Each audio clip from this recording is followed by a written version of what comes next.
ನೋಡಿ ಉಳಿದಿರೋ ಮುದ್ದೆನಲ್ಲಿ ನಾವು ಹಪ್ಳನ ಯಾವ ರೀತಿ ಮಾಡ್ಬೋದು, ರಾಗಿ ಹಪ್ಳ ಅಂತ ತೋರಿಸ್ತೀನಿ. ಪ್ರತಿಯೊಬ್ಬರ ಮನೆಗೂ ಅಳತೆ ಕರೆಕ್ಟಾಗಿ ಹಪ್ಳ ಇದು ಮುದ್ದೆ ಮಾಡ್ಕೊಳಕ್ಕಾಗಲ್ಲ, ಒಂದೊಂದು ಸಲ ಉಳಿದು ಬಿಡುತ್ತೆ, ಒಬ್ರೊಬ್ರು ತಿನ್ನಲ್ಲ. ಹಪ್ಳ ಈ ಮುದ್ದೆನ ಮತ್ತೆ ವೇಸ್ಟ್ ಮಾಡೋದು ಬೇಡ, ಅದರಲ್ಲಿ ನಾನು ಹಪ್ಳ ಮಾಡಿ ತೋರಿಸ್ತೀನಿ ನೋಡಿ. ಇದನ್ನು ಈಗ ಇದು ಮಾಡ್ಕೊತೀನಿ. ಸ್ವಲ್ಪ ಬೇಕಾದರೆ ಕೈಗೆ ನೀರು ಹಾಕ್ಕೊಳ್ಳಿ ಅಂತ ಈ ಥರ ಮಾಡ್ಕೊತೀನಿ.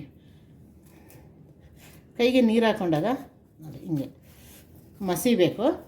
ಇಲ್ಲಿ ಸ್ವಲ್ಪ ನಾನು ಇದಕ್ಕೆ ತಕ್ಕನಾಗಿ ಉಪ್ಪು ಹಾಕೋತೀನಿ, ಇಷ್ಟು ಉಪ್ಪು ಹಾಕೋತೀನಿ ಸಾಕು. ಇಷ್ಟು ಉಪ್ಪು ಹಾಕ್ಕೊಂಡು ಚೆನ್ನಾಗಿ ನಾದ್ಕೋಬೇಕು. ಇದು ವೇಸ್ಟ್ ಆಗಲ್ಲ, ಎಷ್ಟು ಚೆನ್ನಾಗಾಗುತ್ತೆ ಅಂತ ಹಪ್ಳ ಇದ್ರದ್ದು ನೋಡಿ.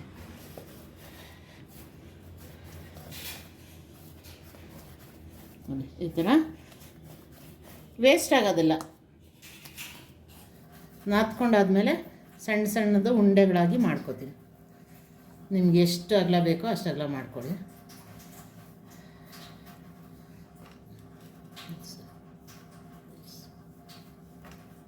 ಹಪ್ಳದ್ದು ಇದರಲ್ಲಿ ಮೆಷಿನಲ್ಲಿ ಇಟ್ಕೋತೀನಿ ಒಂದೊಂದೇ ಕರೆಕ್ಟಾಗಿ. ಈ ಹಾಳೆ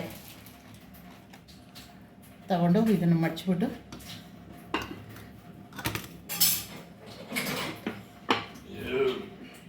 ಎಷ್ಟು ಚೆನ್ನಾಗಾಗುತ್ತೆ. ಇದನ್ನು ಒಂದು ಕವರಿನ ಮೇಲೆ ಹಾಕ್ಕೊಂಡ್ರೆ ಆಯಿತು.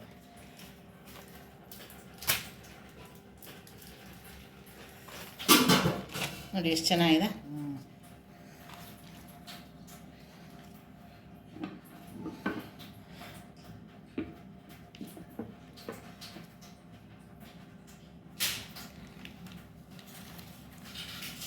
ಇದನ್ನು ತೆಗೆದು ಒಂದು ಕವರಲ್ಲಿ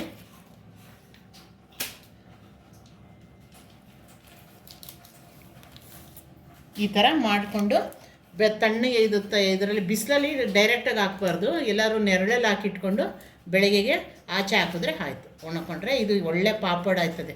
ತುಂಬ ಟೇಸ್ಟಿ ಮತ್ತು ಹೆಲ್ತಿ, ಯಾವುದೂ ಎಸೆಯಂಗೆ ಇಲ್ಲ. ಇದರಲ್ಲೂ ನಾವು ಹಪ್ಪಳ ಮಾಡಿಟ್ಕೋಬೋದು ಅಂತ ಒಂದು ಎಕ್ಸಾಂಪಲು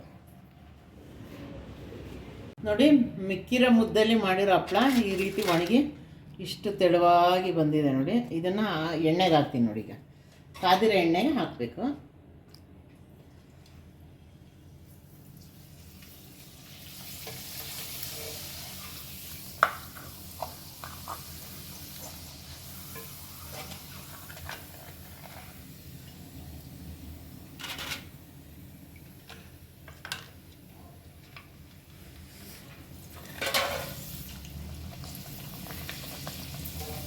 ಎಷ್ಟೆಲ್ಲ ಬರುತ್ತೆ ಹಪ್ಪಳ.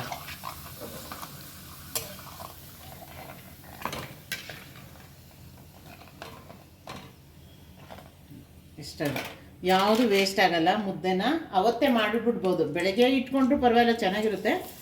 ಟೈಮ್ ಇದ್ದಾಗ ಎಷ್ಟೊತ್ತು ಮಾಡೋದಕ್ಕೆ ಒಂದು 13ರಿಂದ 14 ಹಪ್ಪಳ ಆಗುತ್ತೆ, ಮಾಡ್ಕೋಬೋದು ನೋಡಿ. ಇದು ತುಂಬ ಹೆಲ್ತಿಯಾಗಿರುತ್ತೆ, ವೇಸ್ಟು ಆಗಲ್ಲ